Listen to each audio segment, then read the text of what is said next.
Assalamualaikum warahmatullahi wabarakatuh. Hari ini kita akan belajar kembali tentang matematika umum, yaitu materi tentang program linier. Ini adalah materi yang memang bukan pengantar lagi ya, tapi memang sudah materi program linier. Jadi kita akan membahas tentang materi langsung program liniernya. Jadi ini yang disebut dengan sistem sistem linier gitu ya, sistem pertidasamaan linier dan sistem program linier.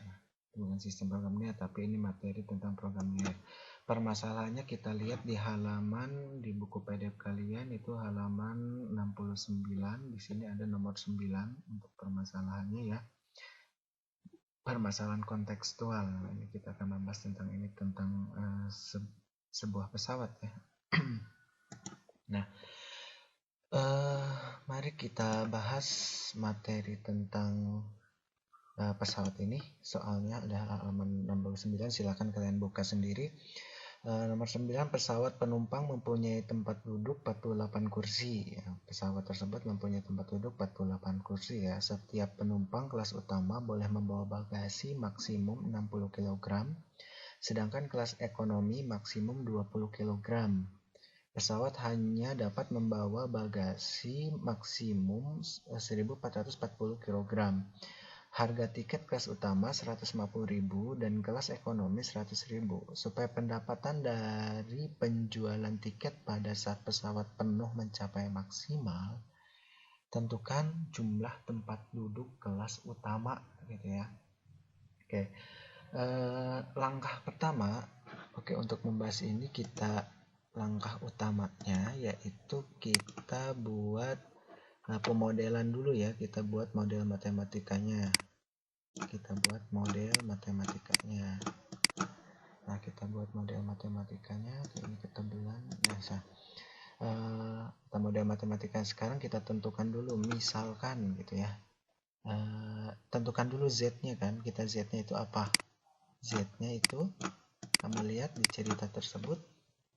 Ada pesawat penumpang mempunyai tempat duduk 48 kursi. Setiap penumpang kelas utama boleh membawa bagasi maksimum 60 kg, sedangkan kelas ekonomi maksimum 20 kg. Pesawat hanya dapat membawa bagasi maksimum 1440 kg. Harga tiket kelas utama 150.000 dan kelas ekonomi 100.000. Maka di sini Z-nya kamu lihat ya. Z-nya itu adalah ini nih. Biasanya dia berkenaan dengan harga gitu ya. Kalau misalkan di sini kita anggap sebagai 150.000 sebagai X, berarti si kelas utamanya disebut dengan X ya. Jadi fungsi Z-nya adalah 150.000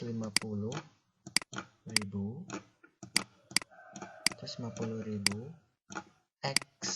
Nah, sebenarnya kalau misalkan kamu insting kamu oke gitu ya, kita misalkan gitu ya, kalau insting kamu oke juga biasanya sih udah lancar banget gitu. Kita tentukan dulu X sama Y juga nggak apa-apa gitu ya, secara insting bisa lah gitu ya.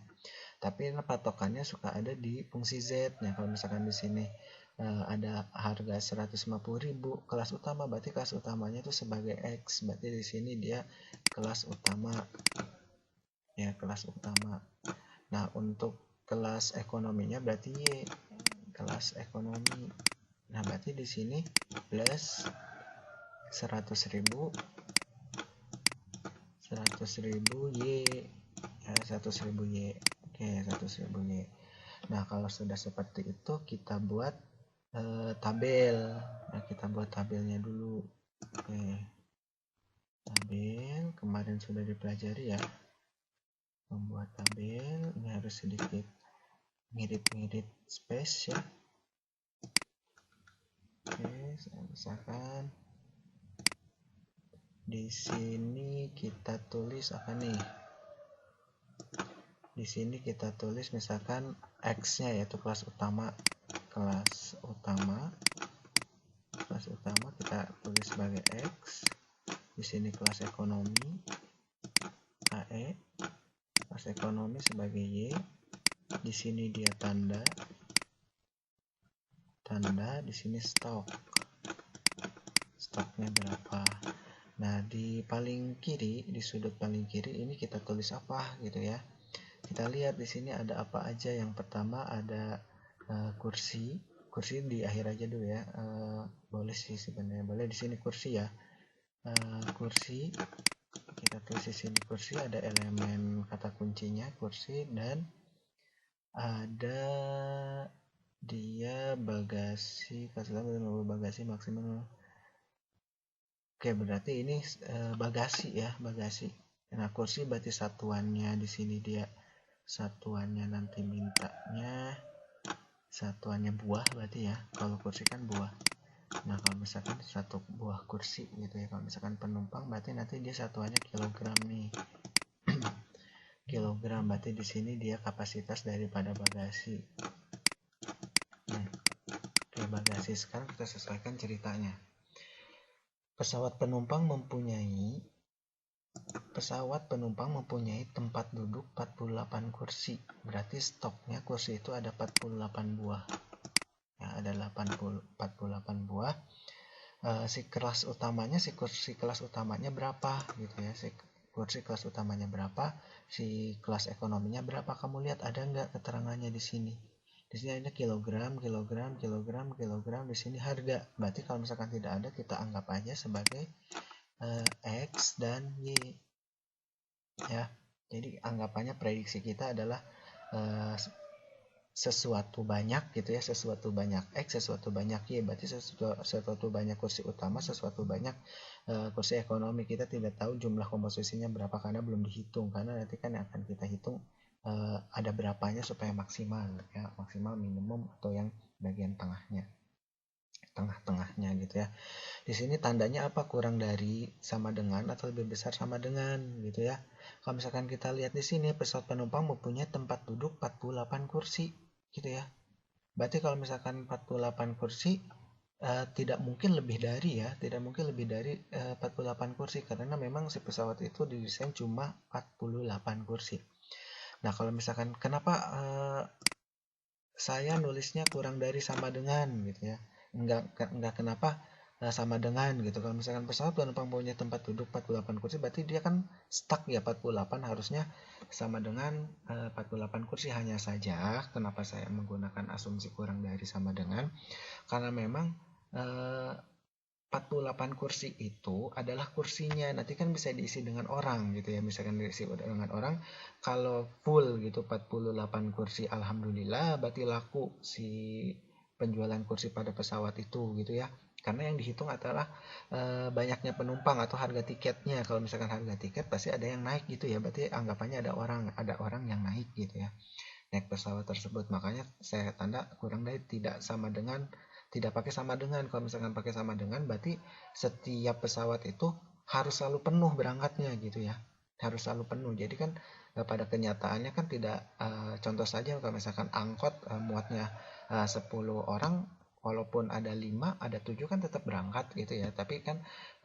dikasih jatah itu 48. Kalau misalkan tidak terisi ya nggak apa-apa, kalau misalkan terisi penuh ya alhamdulillah gitu ya. Berarti pendekatannya kita asumsikan menggunakan tanda kurang dari sama dengan gitu ya, untuk penglogikaannya.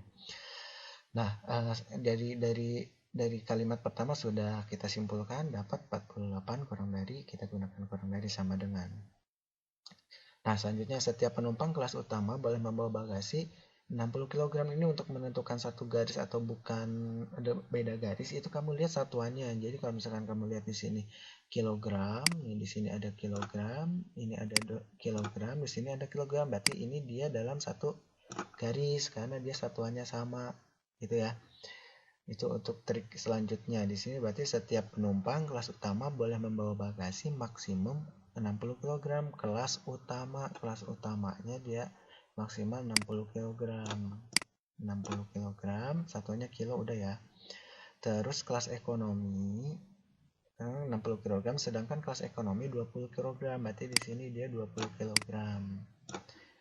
Nah, terus pesawat hanya dapat membawa bagasi maksimum 1440 kg. Berarti dia stoknya hanya 1440 gitu ya, 40 kg. Tandanya sekarang kurang dari atau lebih besar dari? Iya, harusnya kurang dari. Kenapa kurang dari? Karena kan maksimalnya cuma 1440. Kalau kita misalkan gunakan lebih besar, maka nanti ada kemungkinan si bagasi itu terisi 1441, 42 dan seterusnya, itu kan over budget gitu ya. Jadi itu bahaya buat pesawatnya itu sendiri. Makanya kita tandakan, kita gunakan di sini adalah X kurang dari sama dengan, karena maksimalnya hanya 1440. Nah, kalau sudah seperti itu, ini nggak bisa disederhanakan ya, ini nggak bisa disederhanakan. Nah, kalau misalkan yang ini bisa disederhanakan, jadi kita nolnya kita coret gitu ya, nolnya kita coret, maka ini akan menjadi yang ini ya. Ini udah oke nih, ini nggak boleh dirubah-rubah lagi, udah sederhana. Kalau ini kan bisa disederhanakan, nanti dia akan berubah menjadi 6x ya, ditambah dengan 2y kurang dari sama dengan 144. Nah, 144 ini bisa disederhanakan kembali ya, bisa disederhanakan kembali. Jadi berapa gitu. Ini semuanya kita bagi dengan 2 ya. Jadi 6 dibagi 2 kan dapatnya 3x, ditambah dengan 2y dibagi 2 kan dapatnya y, kurang dari 144 dibagi dengan 2, 14 bagi 2 kan 7, 4 nya dibagi 2 kan 2 ya, berarti ini sederhananya. Berarti kalau begitu model matematikanya kita dapatkan. Jadi materi ini tuh jadi materi yang awal sampai akhir itu ditumplakkan di sini materinya ya. Jadi ada, kalau misalkan program linear itu ini materi program linear itu. Nah, untuk bisa menjawab itu kita bahas kan di materi yang pertama sampai yang terakhir itu dipakai di sini, dari cara menggambar, cari pemodelan. Nanti kita akan menentukan nilai-nilai maksimal, minimal dan sebagainya. Nah, berarti di sini modelnya untuk G1 ini kan bisa aja kamu anggap sebagai G1 kan, ini sebagai G2. Nah, berarti model yang pertama untuk G1-nya adalah X ditambah dengan Y kurang dari sama dengan 48. Nah, untuk G2-nya berarti kita dapatkan ini yang sederhana, berarti 3X tambah dengan Y kurang dari sama dengan 72. Nah, berarti selanjutnya X-nya lebih besar sama dengan 0 dan Y-nya lebih besar sama dengan 0, karena si kursi kelas utama tidak mungkin negatif gitu ya. Berarti si kelas utamanya itu akan selalu lebih besar daripada 0, dan kelas ekonominya pun akan selalu lebih besar sama dengan 0. Tapi kita tidak tahu komposisinya berapa yang pasti bisa terisi salah satunya. Kalau misalkan tidak terisi dua-duanya tidak mungkin gitu ya, berarti bisa saja dia maksimalnya kan kursinya 48, bisa saja si kelas utamanya 48 orang, berarti si kelas ekonominya 0 gitu ya, atau sebaliknya, tapi tidak mungkin dua-duanya 0. Makanya pada aplikasi ini selalu lebih besar sama dengan 0 si X sama Y-nya, si variabelnya ya. Ini yang disebut dengan model matematika. Ditambah dengan Z ya, Z-nya itu 150.000 ditambah dengan 100.000. Nah, ini jangan disederhanakan karena memang ini adalah permodalannya. Nah, langkah selanjutnya adalah membuat grafik ya. Langkah selanjutnya, ini kan langkah yang pertama nih. Ini langkah yang kedua, pemodelan. Langkah yang ketiganya adalah kita buat grafiknya. Udah belajar kan grafik kemarin. Nah, kita buat grafik. Kalau misalkan untuk membuat grafik, kita buat dulu tabel ujinya kan. Kita buat dulu tabel uji. Misalkan di sini X, di sini Y. Kalau X-nya 0, berarti 0, berarti Y-nya 48 kan. Kayak 48. Kalau misalkan Y-nya 0, berarti tetap 48. Berarti HPB-nya kan 0,48 sama 48,0. Nah, selanjutnya garis yang kedua kita buat juga tabel ujinya. Kalau misalkan X-nya 0, berarti Y-nya kan 72 tuh. Ya. Berarti kalau misalkan X-nya 0, kita dapat Y-nya X-nya 0, berarti 3 kali 0 gitu ya. 3 kali 0 kan 0. terus Y-nya berarti sama dengan 72. Nah, kalau misalkan Y-nya 0 berapa gitu ya. Kalau misalkan Y-nya 0 di sini, kalau misalkan Y-nya 0 berarti kan 72 dibagi 3 kan. 72 dibagi 3 itu dapatnya berapa? Ya, berapa? 24. Ya, dapatnya 24 karena 72 dibagi 3 gitu ya. Berarti beneran pasangan berurutannya 0 sama 72, 24 sama 0. Udah ketemu, ini nggak usah, ini nggak usah. Ini juga nggak usah nih, nggak usah digambar grafiknya. Nah, selanjutnya kita buat grafiknya. Kita ganti warna. Oke, yang ini aja. Kita buat grafiknya. Sip. Jadi selalu kalau misalkan aplikasi itu akan selalu di kuadran 1 ya, karena harus selalu bernilai positif gitu. Kecuali kalau misalkan aplikasinya dalam bentuk model gitu ya, kalau langsung disediakan model kan boleh aja dia ada bernilai negatif. Tapi kalau aplikasi itu kan selalu bernilai positif, pasti dia akan selalu berada di kuadran pertama. Nah, sekarang kita gambar yang pertama, Y-nya minta 48, kita anggap aja di sini nih 48. Kita anggap di sini 48. Kurang jelas ya. 48. Di sini X-nya kan ini sumbu X nih. Sumbu X ini sumbu Y. Ini sumbu X. Berarti yang pertama kan X-nya 0, Y-nya 48. Terus yang kedua X-nya 48. X-nya 48, Y-nya 0. Berarti di sini. Setelah ini kita gabungkan. Kita gabungkan dia. Oke. Kita gabungkan 48 dengan 48. Nah, selanjutnya 48 kan ada dua bagian ya. Jadi si grafik kartesis itu dibagi menjadi dua bagian. Ada yang mendekati 0 di sini, ada yang menjauhi 0. Nah, sekarang kita uji arsirannya itu ke bawah atau ke atas. Nah, gitu. Kalau misalkan kita uji berarti kita coba ya, yang paling mudah kan 0,0 dimasukin ke sini, berarti si X-nya 0, Y-nya kan 0. Berarti 0 kurang dari sama dengan 48 itu benar atau salah? Si 0 kurang dari 48 itu benar atau salah? Nah, jawabannya adalah betul. Kalau 0 itu kurang dari 48, berarti arsirannya nanti dia ke bawah. Arsirannya nanti dia ke bawah nih, yang ini ke daerah 0 gitu ya. Ke daerah 0 cukup. Nanti kan ini ada garis lagi yang lain. Yang kedua, garis yang kedua, 3x tambah y kurang dari sama dengan 72. Yang pertama adalah 0, x-nya 0, y-nya didapat 72. Kita anggap 72 ini di sini misalkan nih. 72 kasih noktah. Ini juga nggak apa-apa kasih noktah nih. Terus si x-nya 24. Nah, misalkan setengahnya ya dari 24 lebih dikit, berarti di sini nih. Anggap aja di sini 24 ya. Anggap aja 24 di sini, udah ketemu. Y-nya kan 0, berarti di sini nih. Setelah itu kita hubungkan 72 dengan 24. Sip. Nah, sekarang kita lihat, anggap garis ini kan G1 nih ya. Ini G1, ini G2. Jangan ketukar.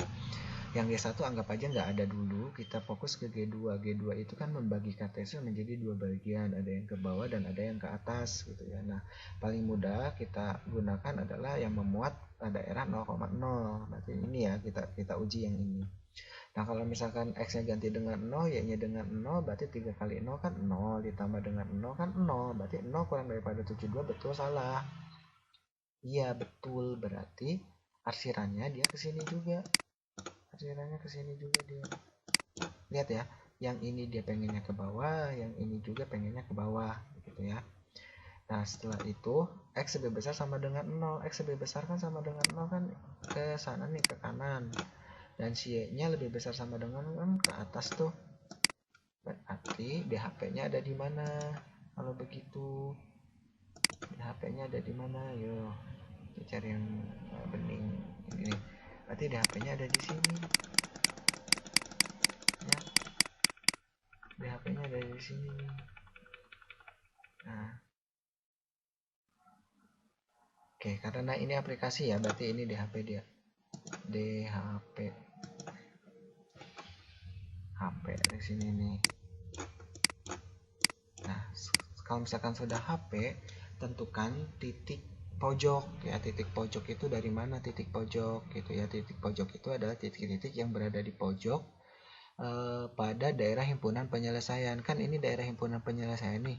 Daerah himpunan penyelesaian, maka yang disebut dengan titik pojok itu adalah 1, 2, aduh jangan hitam ya. Nah, misalkan di sini adalah 1 titik pojok pertama, titik pojok kedua, dan titik pojok ketiga.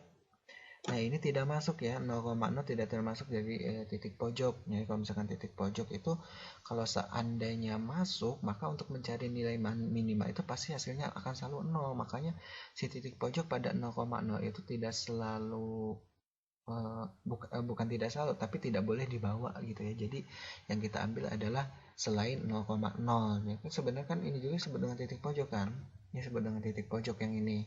Kenapa? Karena dia berada pada pojok bagian himpunan penyelesaian gitu ya. Maka ini tidak diajak. Kenapa tidak dibawa gitu ya? Karena kalau misalkan seandainya dibawa, pasti kalau misalkan pertanyaannya minimal itu jawabannya pasti mutlak akan selalu 0,0, dan itu tidak mungkin kalau misalkan kita kita membuat usaha gitu, biaya minimalnya 0,0 gitu ya, biaya atau keuntungan minimalnya adalah 0 gitu kan, nggak mungkin. Makanya 0,0 tidak diajak. Nah, kalau seandainya gitu ya, kalau misalkan seandainya DHP-nya ada di sini gitu ya, DHP-nya ada di daerah sini, berarti yang akan menjadi titik pojoknya adalah ini nih, 1, 2, 3. Kan kemarin pada pertemuan pertama Bapak bilang untuk menentukannya kan ada garis lidik ya. Kalau di diagram alih pada buku kalian yang kalian pegang itu ada menggunakan garis lidik, tapi Bapak menggunakan metodenya metode titik pojok gitu, bukan menggunakan metode garis lidik. Ini yang disebut dengan metode titik pojok itu gitu ya. Nah, kalau seandainya tadi Bapak ulangi lagi ya. Kalau misalkan di sini dia DHP-nya, himpunan penyelesaiannya, maka yang disebut dengan titik pojok itu adalah 1, 2, 3. Nah, kalau misalkan seandainya di sini DHP-nya, maka titik pojoknya adalah 1, 2, 3. Nah, kalau seandainya di sini daerah himpunan penyelesaian, maka titik pojoknya adalah 1, 2, 3. Untuk menamakan titik pojok pertama, kedua, dan ketiga nggak mesti dari atas ya. Dari mana aja terserah, yang penting harus bisa dibedakan. Nah, selanjutnya gitu ya, kita lanjut kembali. Nah, titik pojok yang pertama di sini kan ya. Di sini koordinatnya adalah koordinat yang didapatkan di sini kan 0,48 ya. X-nya 0, Y-nya 48 kan. X-nya 0, Y-nya 48. Nah, di sini berapa gitu ya? Titik pojoknya, titik koordinatnya di sini adalah X-nya 24. Ini 24,0. Nah, kalau di sini berapa kira-kira? Nah, kalau misalkan di sini berapa? Nah, ini kalau kamu menggambarnya menggunakan menggunakan aplikasi atau menggunakan kertas berpetak, langsung ketahuan ini koordinatnya dia jatuhnya di angka berapa nih. X-nya berapa? Gitu ya, X-nya berapa, dia ke bawah, dan Y-nya berapa. Tapi ini kan belajar menggambarnya manual ya, jadi kita harus mencari cara manual juga gitu. Kalau misalkan tidak mungkin juga kalau misalkan kamu menghadapi suatu tes, kamu harus selalu membawa kertas berpetak, dan kita pun tidak tahu gitu ya bahwa pada tes itu akan keluar atau tidak program linear itu. Nah, makanya kita coba lagi menggunakan eliminasi substitusi ya, menggunakan eliminasi substitusi.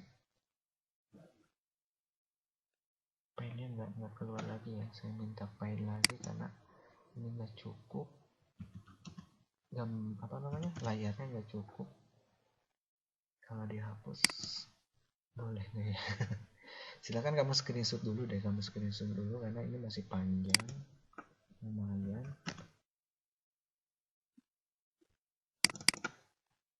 Nggak mau deh, cukup pengennya satu. Kata dulu ya, kita kita coba dulu di sini.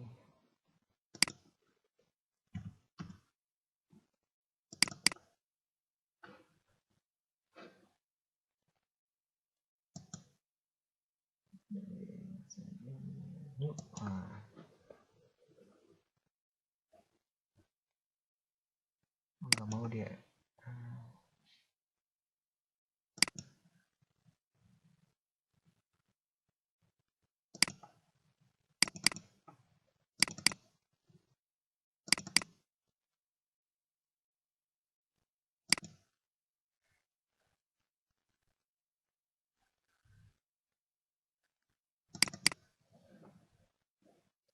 Proli ya programnya.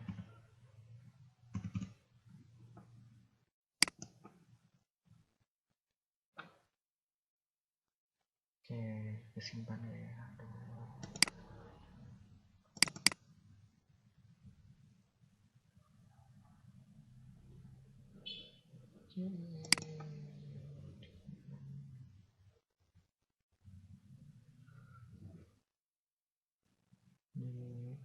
Video deh. Oh iya benar. Ada. Nah ini ada ya untuk mencari nanti. Oke, selanjutnya kita gunakan eliminasi substitusi untuk menggambar. Nah tadi kan udah ada tuh eliminasi substitusi dari dua persamaan ya, dari dua persamaan. Yang pertama, oke, kita open dulu dengan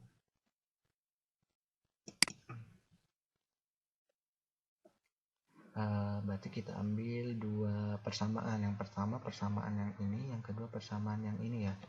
Oke, berarti X tambah Y sama dengan 48. Kita tulis di sini. X tambah Y sama dengan 48.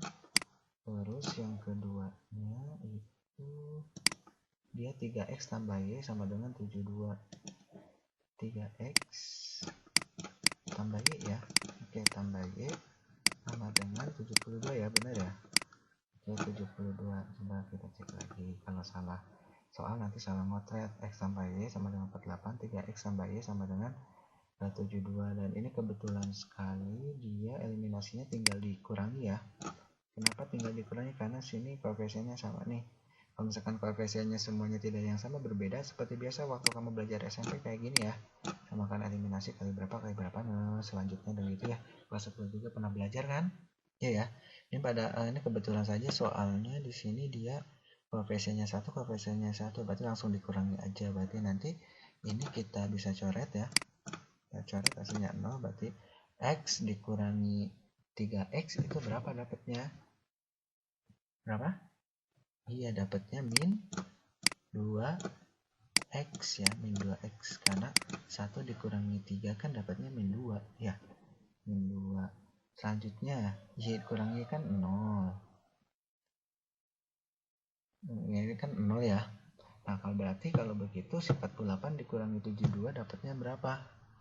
Iya, min 24 ya, min 24. Berarti X nya berapa? Ini kan minnya bisa dicoret nih, minnya bisa dicoret, berarti dapatnya kan 24 dibagi 2, 24 dibagi 2 itu kan dapatnya 12, berarti X nya dapat 12. Berarti di gambar yang ini X nya 12 nih, di sini nih X nya 12. Nah di sini X nya 12. Ini kita gambar dulu, kita bawa ya ini supaya nggak bolak-balik. Kita bawa, oke, kita bawa di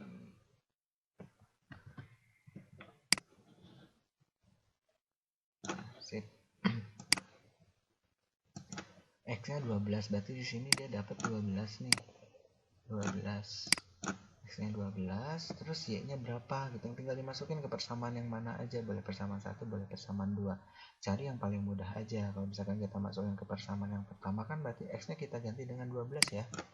Ini kita ganti dengan 12, berarti 12 ditambah dengan Y sama dengan 48. Berarti Y-nya kita dapatkan 3 berapa? 36 ya. 36 ya. Jadi 48 dikurangi 12 kan dapatnya 678. Ya benar ya, 36. Nah, logis ya di sini 36, berarti Y-nya 36. 36 logis ya di sini karena dia 48, di sini 12. Maka didapatkan bahwa titik pertemuan ini adalah koordinat 12,36.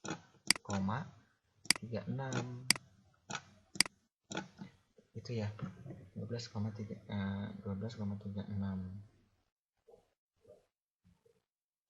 Nah, selanjutnya setelah itu kita kembali ke pertanyaan. Cukup dulu. Nah, itu yang ditanyakan di sini adalah supaya pendapatan dari penjualan tiket pada saat pesawat penuh mencapai maksimal, tentukan jumlah tempat duduk kelas utama. Oke, kita tentukan dulu mana yang dia menyebabkan menjadi nilai maksimal. Di sini kan kita buat lagi tabel uji keuntungan, berarti ya ini namanya uji keuntungan ya, uji keuntungan. Oke, di sini tadi kan kita dapatkan Z-nya ya, kita dapatkan di sini Z-nya, dia rumusnya adalah 150 ya. 150.000 X 150.000 X ditambah dengan 100.000 Y ya, benar ya, 100.000 Y, kita lihat lagi, 150.000 X tambah 100.000 Y. Nah, kita ini di bawah sini isilah dengan titik-titik pojok. Yang pertama kan kamu dapat yaitu 0,48 pertama ya.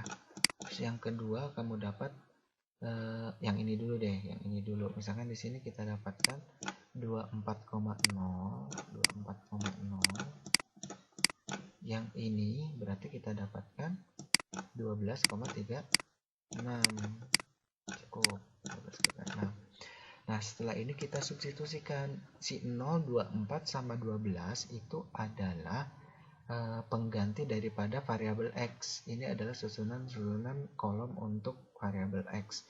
Nah, 48, 0 sama 36 ada variabel yang untuk Y. Ya, ini 100.000 Y, jadi Y. Jadi yang ini ke sini untuk X dan ini untuk Y. Dan kamu tahu bahwa X itu adalah kelas utama ya. Kalau misalkan yang ini kolom untuk Y adalah kelas ekonomi gitu ya, untuk kelas ekonomi. Nah, sekarang kita substitusikan.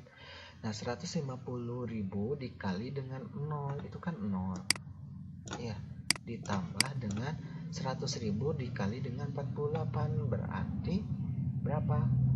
4 juta ya, 4.800.000 ya, 4.800.000. Nah, 4.800.000 nih. Berarti hasilnya adalah 4.800.000. 0 tambah 48 dikali dengan 100.000 dapatnya 4.800.000. Berarti di sini dapatnya adalah 4.800.000. Kan dulu 4.800.000. Selanjutnya 24 dikali dengan 150.000 berapa kira-kira? 24 dikali dengan 150.000 dapatnya adalah 3 juta. Dapat berapa? 3.600.000. Nah, ini 6 ya, ini 3.600.000. Berarti 24 dikali dengan 150.000, 3.600.000 ditambah dengan 100.000 dikali dengan 0, berarti 0. Berarti di sini dapatnya adalah 3.600.000. 3.600.000 nih. Nah, selanjutnya yaitu 150.000 dikali dengan 12 dapatnya berapa? Dapatnya adalah 1.800.000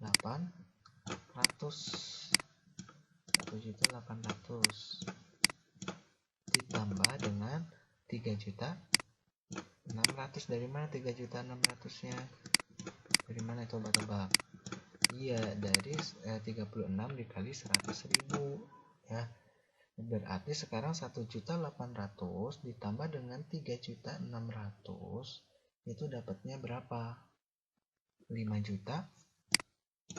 Iya, 5.400.000. Dapatnya 5.400.000. Nah, sekarang identifikasi dulu ya. Nah, kalau kamu lihat dari 4.800.000, 3.600.000 sama 5.400.000, berarti nilai maksimalnya ada di mana? Keuntungan maksimalnya ada di ini, keuntungan atau pendapatan. Kita lihat dulu. Di soalnya dia minta pendapatan ya. Berarti pendapatan maksimalnya ada di mana? Pendapatan maksimal.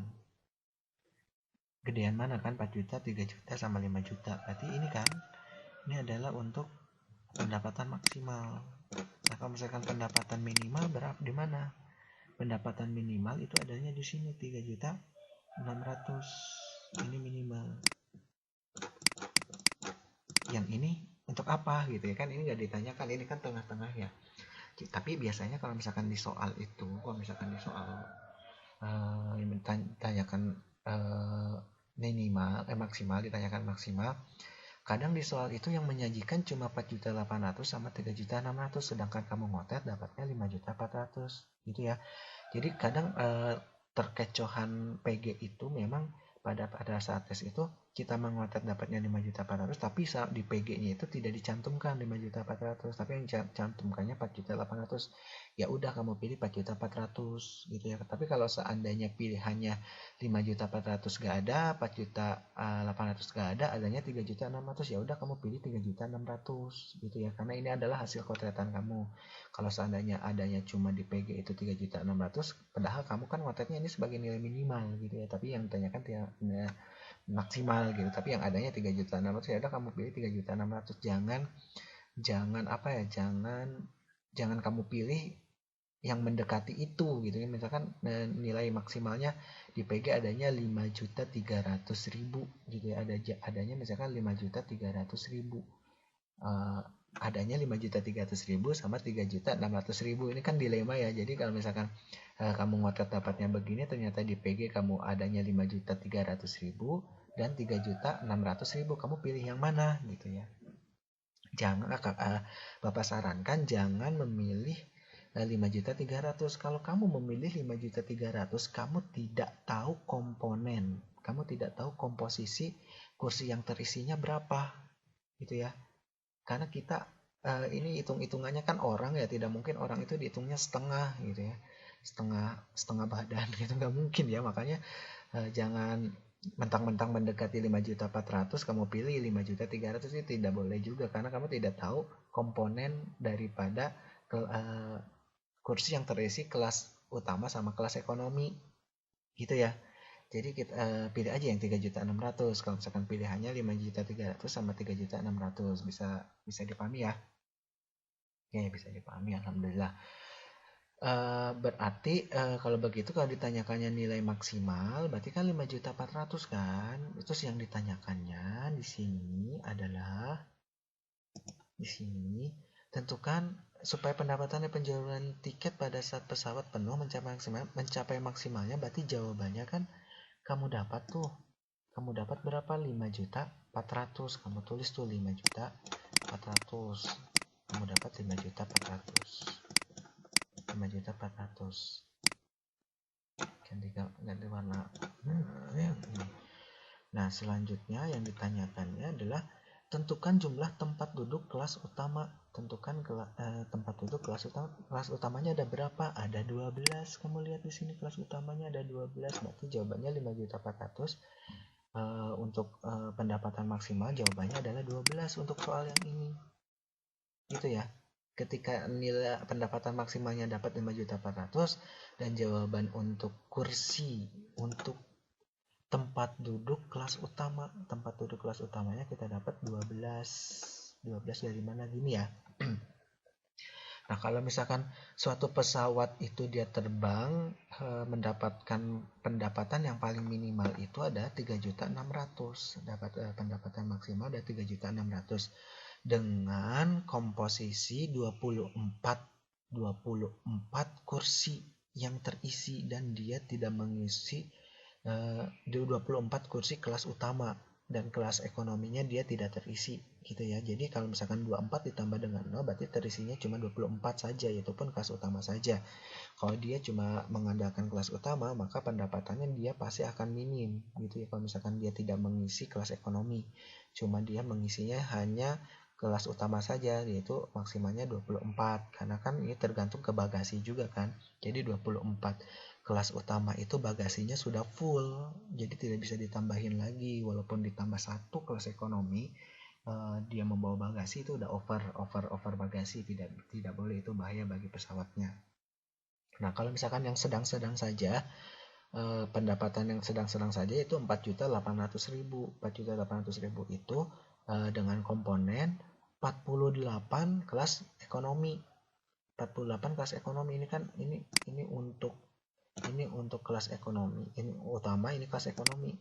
Ya, ini untuk kelas ekonomi. Berarti si kelas utamanya tidak terisi, tapi terisi full kelas ekonomi. Dia keuntungannya sedang-sedang saja, dapatnya 4.800.000 itu komponennya. Nah, kalau misalkan yang keuntungan maksimal itu adalah komposisinya campuran. Yang pertama adalah 12 kelas utama dan 36 kelas ekonomi. Jadi untuk yang ini kita dapatkan 12 untuk kelas utama dan 36 kelas ekonomi. Kelas ekonomi, yaitu keuntungannya paling maksimal, yaitu 5.400.000. Ini adalah keuntungan yang paling maksimal, yang terisi penuh kursinya, dan bagasinya juga tidak melebihi dari 1.440 kg. Nah, kalau seandainya kamu pilih, kamu jumlahkan ini ya, kamu jumlahkan kan dapatnya ini 8, ini 4. Jadi benar, ini cuma 48 kursi, ini pas ya. Ini kalau kamu jumlahkan ini 48 kursi pas, tidak lebih dan tidak kurang, ini pas terisi dengan keuntungan maksimal 5.400.000. Ini kalau dijumlahkan dapatnya 48.000 gitu ya. Misalkan ada yang ditanyakan, silakan di kolom komentar saja, silakan ditanya. Sampai sini bisa dipahami ya. Udah 42 menit ini, udah lama sekali. Nah, terima kasih. Assalamualaikum warahmatullahi